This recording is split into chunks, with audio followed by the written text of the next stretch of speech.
Hello, hello. This is your host, Tyler, and I will talk. So, this is good gospel stuff. We're just diving right into it, everyone. I teased about this offense, I guess you'll say, a little while back, not too long ago. Just pretty much saying that put the best cards in GOC in an offense, and it's one of the better offenses in the game right now, in my opinion. So, I had this idea, a little bit of the deck, pieced together here and there what I thought should be in it or what could be in it, and was talking to Jay, and we were saying what just one of our random phone calls of what we thought meta wise the top decks, both from Type 1 and Type 2. And then I was saying I don't think a Matthew deck is going to get top 3 at Nationals. And he said, "Oh, I absolutely think Matthew will be in a top 3." I said, "Yeah, what you said is correct. I think Matthew will be in a deck that gets top 3 at Nats for Type 1. But I don't think a Matthew deck, like if you're centered around that, which I guess is just the same thing, but you bring in the other Reassuring Angel and you play a little bit more Disciples, I think that's really good. I just think there's going to be a little bit other stuff out there that's better, and I wonder if people are going to start not getting destroyed by Matthew, so we'll see." So, as I have, every brigade in the game in my own offense. So what this does, it's, in my opinion, some of the best cards in GOC. He is a gospel hero and overcomes old school. And for a long time in Redemption, you just kind of take the best cards and put them together. And at some point in the game, your deck's going to work. So the initial idea was to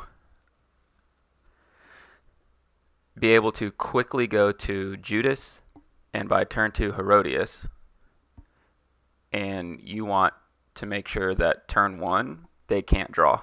And if they get to go first and they hit you with Matthew, so be it.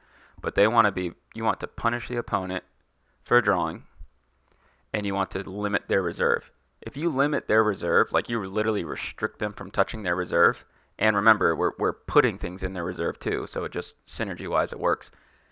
If we restrict you from touching your reserve, I have a 10-card advantage on you. That's massive. If I then can take what you're drawing, that's insane. So the potential advantage in this deck is huge. So the point of the offense is that you almost always have an attack, and then your deck builds into a really strong attack, and that's why we bring in the 2 angels with Matthew to just kind of boost that up. Have your strong Matthew attack with both Overcome, Untouchable up front, and then you start going into the Magi, Gabriel to Jairus with Teaching in Parables played first, and Jairus' daughter to back it up. Like, that's insane. Teaching in Parables with the Bethany trio. We had First Sacrifice. Between Teaching in Parables, Emmaus Road, we also had Clinging to Power and Virgin Birth and Good Seed. I could never play First Sacrifice. It was tough for me to even to get it out consistently and play it, because Emmaus Road, if you get it, well, I can't play it that turn unless it's in battle. New Covenant doesn't get it, so I either have to attack with a Meat Clay hero and then get First Sacrifice, or I have to wait for Good Seed, and I'd rather just play Good Seed first. And then I have the Battle Extender, and then if I need to use the Battle Extender, I have to play Good Seed again. So I do think First Sacrifice has a spot in this deck, and maybe like Exiles as well, and maybe Coming Prince, because it's still a negate that matches all your guys, your brigades. So maybe I would argue Coming Prince is in here before, to get the double Star Bethlehem before First Sacrifice. But I don't know, and I hate to say it, but maybe John the Forerunner comes out.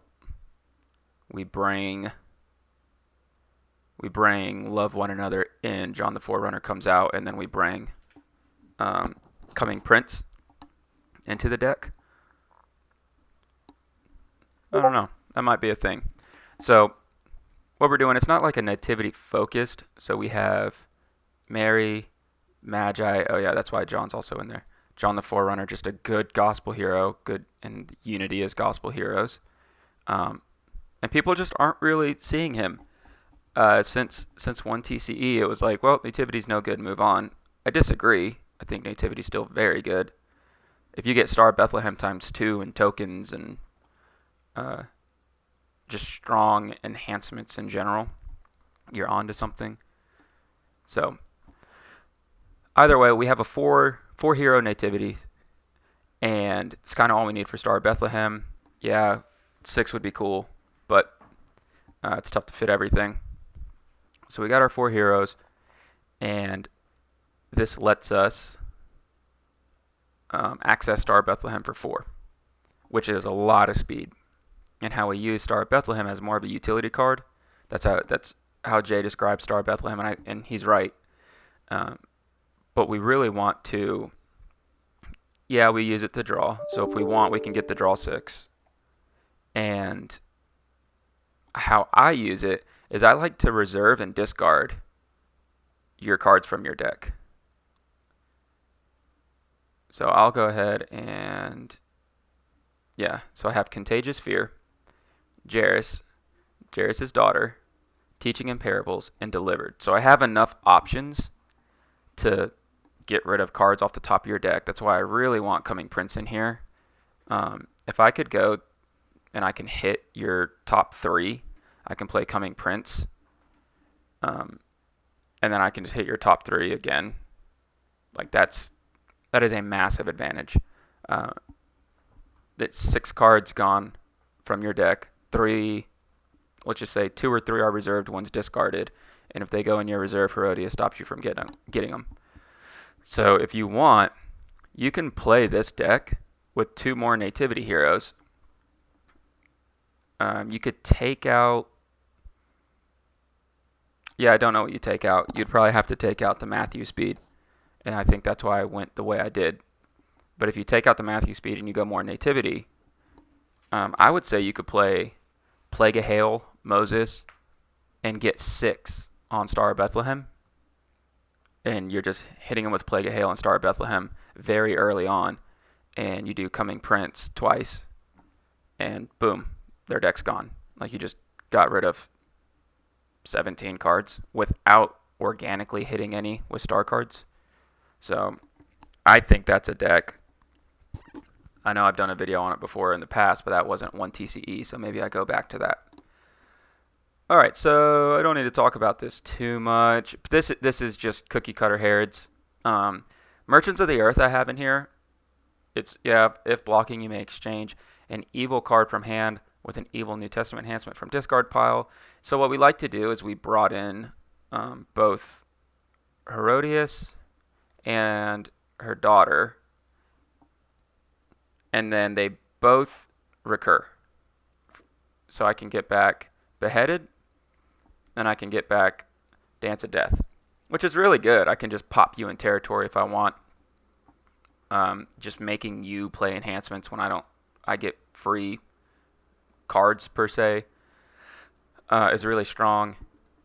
And another way is I always have quote unquote fodder for Merchants of the Earth to go back to Duplicity, Futile Inquisition, Revolt, Contagious Fear, whatever. You don't really want to go back to Contagious Fear a bunch because you're going to run out of characters. But if I can just come in with Merchants, get rid of my Dance of Death for Futile, and then I can come in and get back my Dance of Death and still get a block, like, that's really good. It's just nice to have in there. It's just good value. So that's really all it is. Other than that, it's the same basic Herods. We wanted to use Sheol Herods to have the add to battle, the potential soul hiding, not really focused on that at all. Sheol can probably come out. 52 card deck. We're already trying to get down to 50. Sheol can come out, but that was the original premise. If Sheol comes out, you probably bring in Deceiver and Saul, Terrifying Beast, and go from there. Other than that, we're not running a ton of artifacts, so I could also argue Delivered comes out, actually. That would be a 50 card version. Delivered and Sheol out. Yeah, that'd be our 50 card deck. I like that. We have enough star abilities for Star of Bethlehem. Yeah, I think that's good. Sheol and Delivered out because we only have 2. Is your 50 card version if you want, and test from there. Yeah, other than that, we try to get you with the teaching and parables, the Gabriel band, Magi, Gabriel, Jairus, because Magi is CBN, Jairus negates everything. He constantly goes to daughter, and you have this big band. Like, yeah, Magi, not a lot, but you have 2 big numbers, 11-10 with a 5-12. Very good. It just makes the opponent, puts pressure on the opponent immediately. If you get Gabriel first turn, you can just attack with him. And then Amazing Faith is just good in general, even if you get Jairus early, and you don't have to negate evil cards in battle if you don't want to, and then have Amazing Faith. So just really good enhancements, good heroes. The Matthew blast off. Don't let you touch your reserve. With Herodias, I can get some cards back, try to play futile a couple times, and have Judas to where it stopped you from drawing. Just a really good deck overall. So we'll do a quick goldfish. It's more so the matter of getting that build out for everyone, because I feel like that is a very strong deck. I already get to reserve the top. And we can already go to Matthew, because usually I can top deck a Gospel Hero from deck, which is also really good if I knew I'm not going to search anyway. We have Golgotha as well, so we have Herodias and Matthew first turn with Herod's Temple, and we're negating characters and territory. So, we already have Herodias. So we have Herod the Great, Herodias, Herod's Temple, Matthew. We top deck, or we reserve the top card of your deck. It's just a ton of value everywhere. All right, so like if you get to go first, I would have to do Abandonment and hope I could get the block. If I get to go first, then yeah, you get your Golgotha. I would go straight to Herod the Great, because he can still play a Herod, because I have Herod's Temple, and make it toss first turn. And then we don't need to shuffle. Immediately put Distressed in Golgotha. Don't forget to do that. We're going to put Herod's Temple down. Don't need to put anything down just yet. And then we would just go into a Matthew.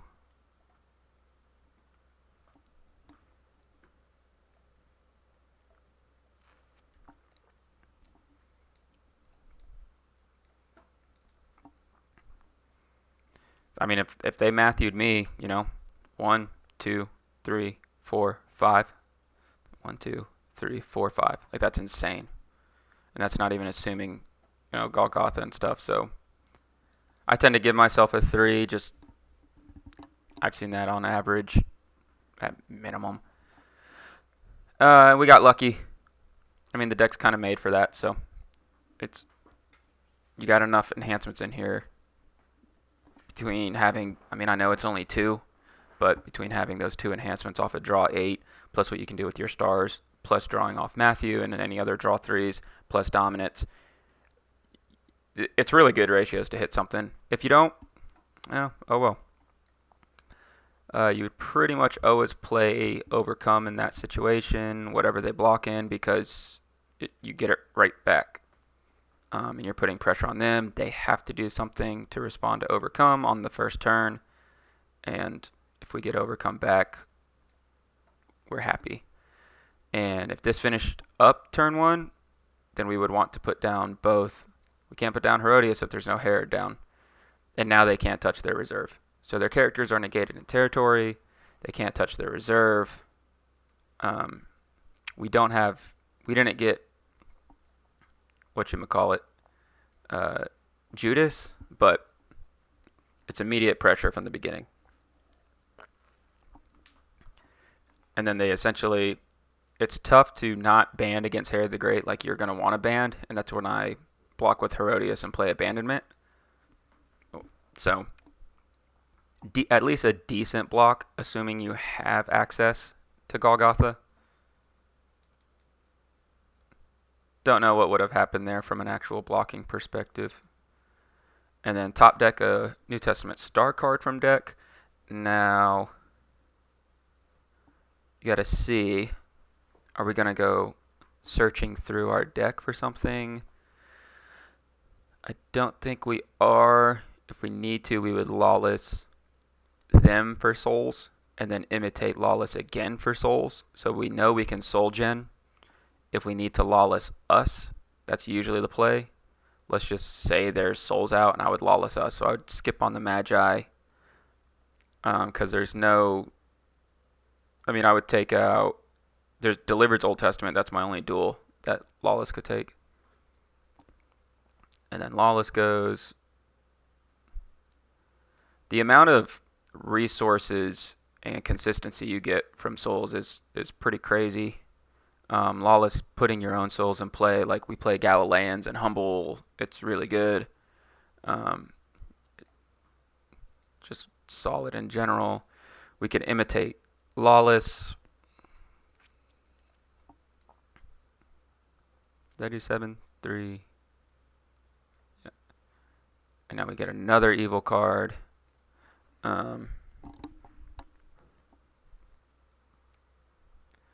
We're not going to... if we play a territory class, we play Teaching in Parables.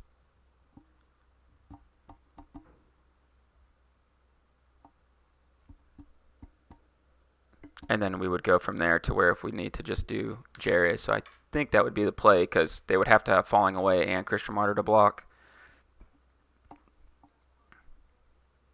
I just don't know which Herod I would take because we have a Chooser, both protections. I think I just take Beheaded.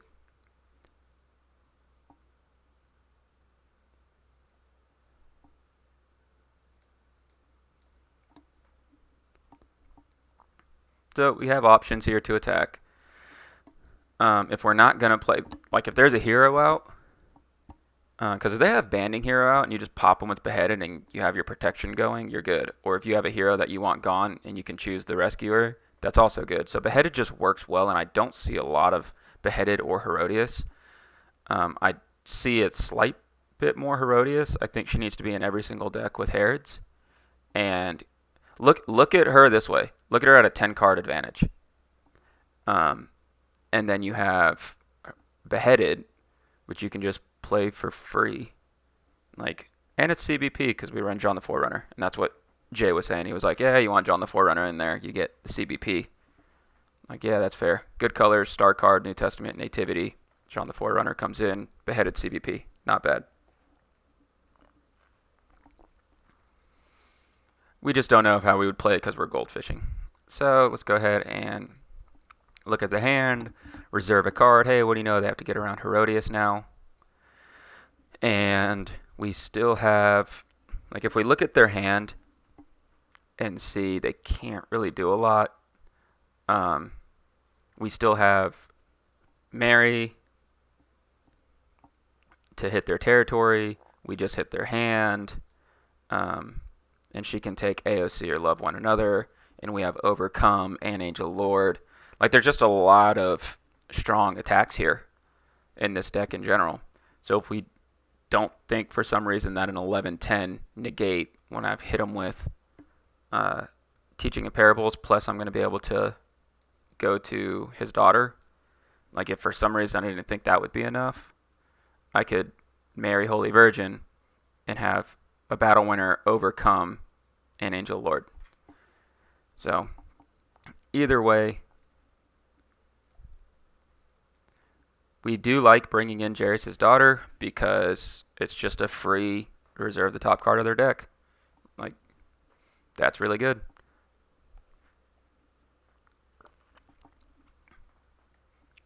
Let's say we saw their hand, it was a dominant and Saul of Tarsus. Like, that's very common right now. So we reserve their dominant, make them block with Saul just to lure out the Saul. And they would know we have Angel Lord, but that's a pretty common play. We can't use Beheaded because we use Teaching, but we can bring down Mary. I'd rather bring down the Magi. I think Mary's more valuable. So I'd keep Mary in hand. And we're good. We'd pretty much probably want to block with Herodias depending on what they did and just immediately put them in special initiative unless they banded. If they banded, it would just be like abandonment, CBN.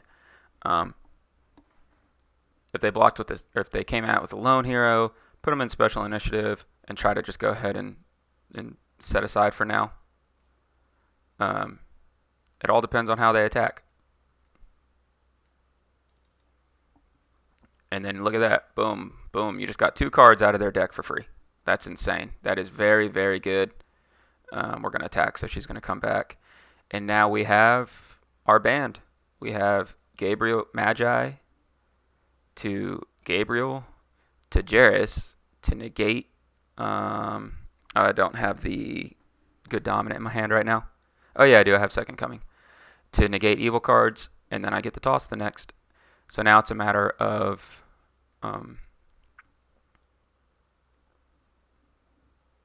now it's a matter of them having to stop that offense.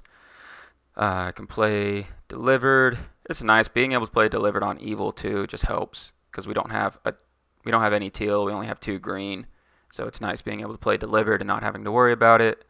I don't need to bounce Matthew. It's nice to take a clay card from deck.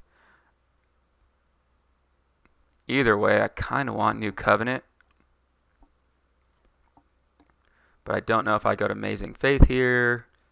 It's kind of redundant. Or do I go to Emmaus Road? This would be me still doing the quote-unquote search and not going straight to the activation. This would be me looking at what do I need from my deck before doing the final activation. And then I would say, okay, I'm going to go to New Covenant, discard Delivered, and then I would know, there's not really anything. I already know my attack. There's not really anything I need. I would go to Reserve and get Good Seed. We can't play it right now, but we do want Good Seed next turn. And then you go Magi, Gabriel, Jairus. Jairus goes to Daughter, and they have to get around a 3-hero band. I toss the first. I negate evil cards. Like, I don't know. How do you get around that? That's tough. I'd probably choose the Rescuer here, Christian Martyr, if they attack. I get to look at your hand, reserve the top. Over and over. I'm not going to Emmaus Road here. For upkeep, I can imitate and either Galileans or Lawless. Don't think I need to Galileans. Probably just try to get your souls out there and just end the game. Good Seed for the battle extension. And then I have New Covenant. And I could go to get Love One Another or AOC. I think we just get Amazing Faith here.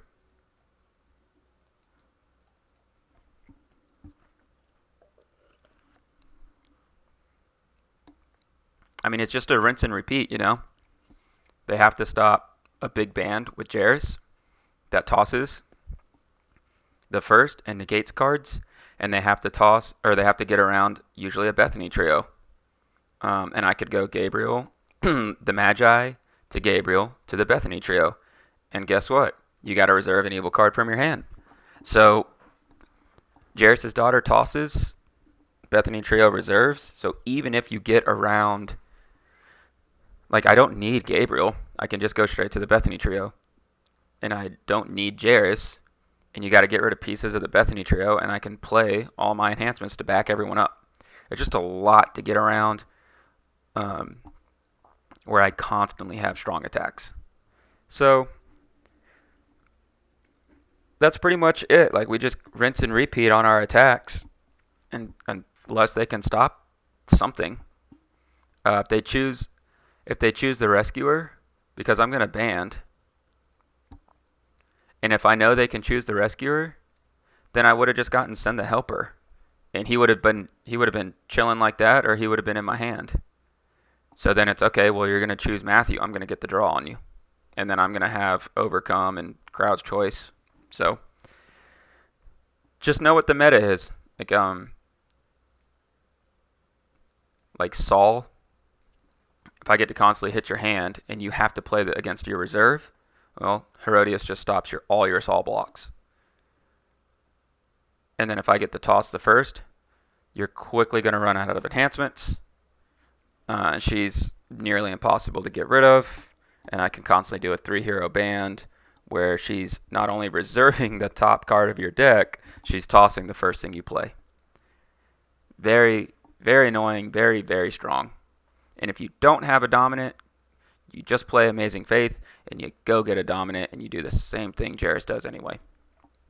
So I don't think I need to go too much into this deck, just because GOC's been out.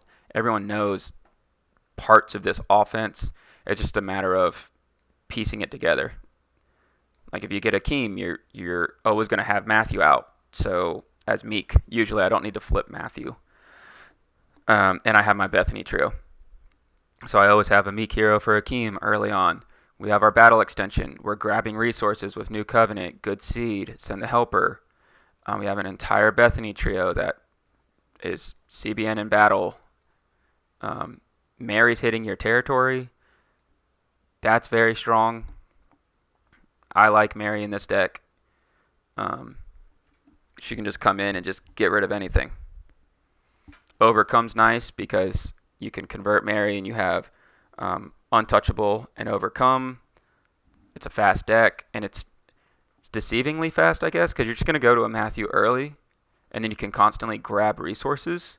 And then if I want to, I go to the Bethany trio, and I can get a draw 3, and my defense can get a draw 3. It's just steady speed, and I can kind of search for whatever I need. So I still think Sheol and Delivered can come out for 50. I think that's fine. I do think Coming Prince comes in here, and we go Coming Prince just to have the other negate, and then we get Star of Bethlehem. And how this kind of operates, we're not going for a blast off with Star of Bethlehem. We're kind of waiting for a few turns and then hitting you.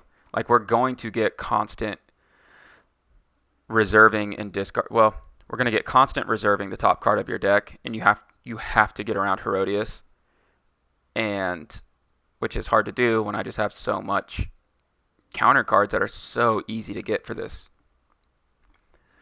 So when I have 3-4 heroes, and then I go into Star of Bethlehem, I usually wait to have my 3 cards that I want, or they're in the discard, and it's like 1, 2, 3, 4, and now I get to draw 4 and get rid of 3 of your cards. That's a net advantage of 7. That's pretty insane. I would like to do this twice, do Star Bethlehem twice, and just go reserve 3, draw 4, draw 4. That's very, very good. I think that, in my opinion, I think the Nativity deck is actually a deck discard deck. So, yeah, that's everything. Like I said, not going to go too much into it because it's the same. Like everyone's familiar with what this defense does. I just use the Beheaded and Herodias' daughter because you're just getting resources for free that they have to respond to. In Merchants of the Earth, it's like, okay, well, I'll go to Herodias, take something from discard pile. And it's so nice to be able to be like, you know what? I'm going to discard your best hero in territory. You can't do anything about it. And then I block.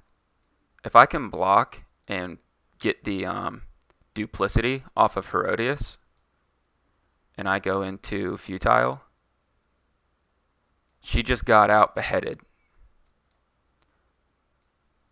And then next turn, boom, beheaded again. Like, you're just losing heroes. You're losing your best heroes every time. I'm reserving cards from the top of your deck. You're having a tough time to draw. You can't touch your reserve. And then I'm still negating. And if all else fails, I can just go in with Mary. So, really, really good. It's a lot of fun because it's not an, I guess, easy. I guess it was a harder deck to make because it's a ratio, a lot of different brigades. You're trying to find the right build. And then with defense too, you still want to be able to find blocks, even when you're playing a lighter. Herods like to play a lot of their characters and just throw characters in battle with protection. That's usually why you see Sheol and Herods. You have Herodias and Sheol, and it's like, don't touch your reserve, get around my add to battle. And I think that's fine. I just don't think it's as good as other defenses. So we kind of brought in different aspects to where we can maintain that don't touch your reserve, add to battle if you want, and also get rid of your best heroes. So I do like that portion. If you have Herod's Temple, yes, I can 3-woes. Or I can Herodias' daughter. I can get rid of it that way. So know what stops your defense. Like for me, I like to get rid of your cards. So like I don't like seeing Storehouse because that protects your hand, deck, and reserve. And I like to do Judas and all my reserve stuff and teaching in parables. So I know, like, if I see Old Testament offenses or potentially Old Testament defense, but more so OT on offense, then I know there's a high chance they have Storehouse, and I'm going to need to probably play my Storehouse as evil, not good. So that's knowing what stops your deck and how to play around it. And Herodias' daughter still gets around Storehouse too, so it's okay. But yeah, so I hope y'all enjoy. This is a very competitive deck that can go a lot of different ways. This is already 52, like I said. Boom, here's 51. You take out one card and put in Hopper. You're good. You're good there as well. We play Harvest, Imitate, Lawless to generate souls because we want constant pressure. We generate resources. We get rid of your resources. We take your resources, and we restrict your reserve. And then we have all the counters. Like if you look, the only difference, this deck still gets out all its counters early. The old school Star of Bethlehem, where it was like, hey, this is crazy. Yeah, some builds had like some random territory class heroes. Like I had a couple builds that had Jonah and Melchizedek where I was like, these aren't really needed. Really what's needed, you want to negate their neutrals, restrict their reserve, have Judas down, and it's nice to have Distressed as well. And our Lost Souls help us get Distressed plus Amazing Faith and all that. So that right there stops. The only difference is the old school quote-unquote nativity deck ran the Golden Cross, and that's Golden Calf and the Cross, and you would have Golden Calf active, and the Cross is in Golgotha. Like I said, we are at 50 cards. We could bring in the Cross. That's pretty easy to add. We could keep Delivered and bring in Golden Calf and be at 53 and kind of go from there. What do we take out to get it down to 52, 51? But we're at a slightly bigger offense than defense, so we're at a pretty balanced deck with a lot of ways to attack, and we're missing the Cross and Golden Calf from having a quote-unquote complete lockdown with all these other aspects of strong, very strong attacks, and hitting your deck too. So that's why I really like this build, and I'll quit rambling, keep the video at 35 minutes, not bad. And I I would love to see other builds of like, hey, Jarrus didn't work out for me. We took out the gold and we went more nativity. I would love to see that. Um, or if it was we needed a couple more cards for, like, we brought in silver instead, or we brought in an impartial judgment play, whatever it is. I think there's a lot of ways to go off this foundation. But regardless, this is good gospel stuff. That's the deck, and I hope you all enjoyed. Bye, y'all.